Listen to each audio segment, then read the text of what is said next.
Transplantation ఈ మూడు లేకుండా వరి పంట పండించుకోవడం వల్ల మనకు గా సెక్షన్స్ బాగా తగ్గిపోతాయి. అదేవిధంగా ముఖ్యంగా భూమి లోపల సేద్యకరణ బాగా పెరుగుతుందని చెప్పేసి వాళ్ళు చెప్పడం జరిగింది. దీనివల్ల మనకి ఉన్నటువంటి భూమిని బాగా సద్వినియోగం చేసుకొని ఒకే పంట కాకుండా 2-3 పంటలు తీసుకోవచ్చు. అదేవిధంగా ముఖ్యంగా వరి పంట తర్వాత వేరే పంట పోయే అవకాశం కాబట్టి ఏక పంట విధానం కాకుండా కూడా పంట మార్పు విధానం ద్వారా కూడా రైతులకు భూసారం పెరిగే అవకాశం చెప్పారు. అన్నిటికన్నా ముఖ్యంగా వేరే లోపల సేద్యకరణ పెరగడం కావచ్చు, అదేవిధంగా క్లైమేట్ స్మార్ట్ అగ్రికల్చర్ కావచ్చు, వీటిపైన కొంతవరకు వారు ప్రయత్నం చేయడం జరిగింది. అదేవిధంగా దీనిలో చెప్పిన దాకా కూడా ఒక్కసారి కనుక పర్మనెంట్ రేషన్ తయారు చేసుకుంటే రెగ్యులర్గా మనం పంటలు పండించుకోవచ్చు. ఒక పంటకి ఇంకో పంటకు పోయే సమయంలో కూడా దుక్కి దున్నేటువంటి సమయం కానీ ఖర్చు కానీ రెండు కూడా ఆదాయ అవకాశం చెప్పారు.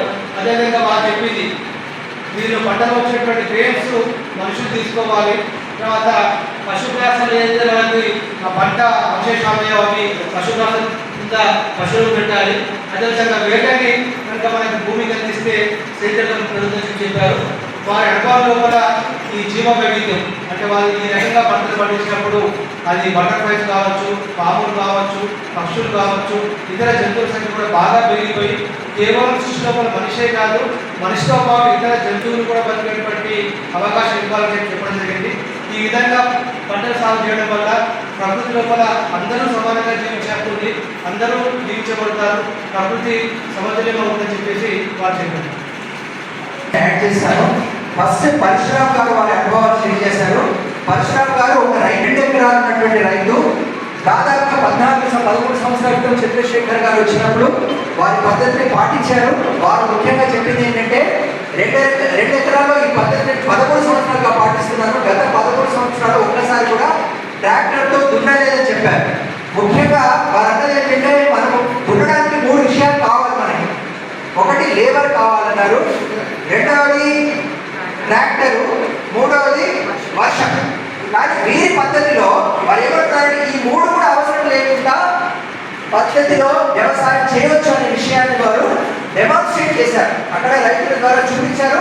2013వ సంవత్సరంలో కేవలం 30 మంది రైతులతో మొదలుపెట్టినది ఒక సంవత్సరంలోనే 2015 నాటికి 2000 మంది రైతులు పాటించారు.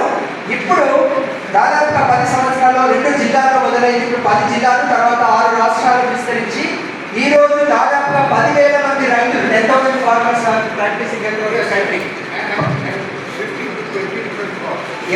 10,000 మంది రైతులు చేస్తున్నారు. అయితే మీరు మొట్టమొదట వరిలో దీని యొక్క ప్రత్యేకతని డెమాన్స్ట్రేట్ చేశారు. ఇప్పుడు వరి తర్వాత దాదాపుగా 15 పంటల్లో ఈ విధానాన్ని అవలంబిస్తున్నారు. ఈ విధానం ద్వారా ఆ ఫిల్మ్లో కూడా చూసింటారు, ఇంకా డీటెయిల్గా కూడా చెప్తారు. కానీ ముఖ్యమైన విషయం ఏంటంటే ఈ చంద్రశేఖర్ గారు కూడా ఒక రైతే. ఆయన పరిచయం చేసుకునేటప్పుడు ఏం చెప్పారంటే నేను ఒక రైతునే చెప్పారు. ఆయన చూస్తే తెలిస్తే 74 సంవత్సరాల వ్యక్తి కొట్టలేదు, వ్యవసాయం చేస్తున్నాడు కాబట్టి కొట్టలేదు. ఎంత తక్కువ ఏజ్గా కనిపిస్తున్నారు, బికాజ్ వ్యవసాయం చేస్తున్నారు, ఈరోజు కూడా వ్యవసాయం చేస్తున్నారు.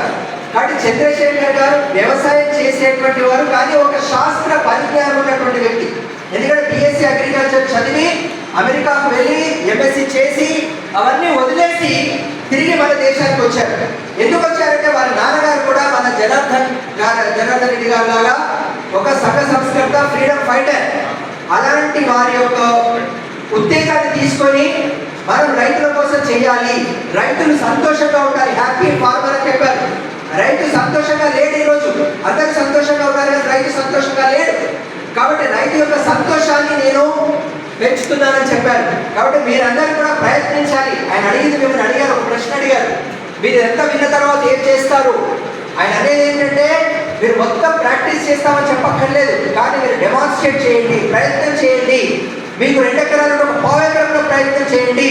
మీ ప్రయత్నం చేసినట్టయితే మీతో పాటు నేను ఉంటాను, మా సంస్థ కూడా ఉంటుంది. ఈరోజు సగుణ రూరల్ ఫౌండేషన్ అనే ఒక సంస్థ చాలా మంది రైతులకు సహకారంగా ఉంటూ ఈ కార్యక్రమాన్ని, ఈ పద్ధతిని విస్తరింపే ప్రయత్నంలో ఉన్నారు.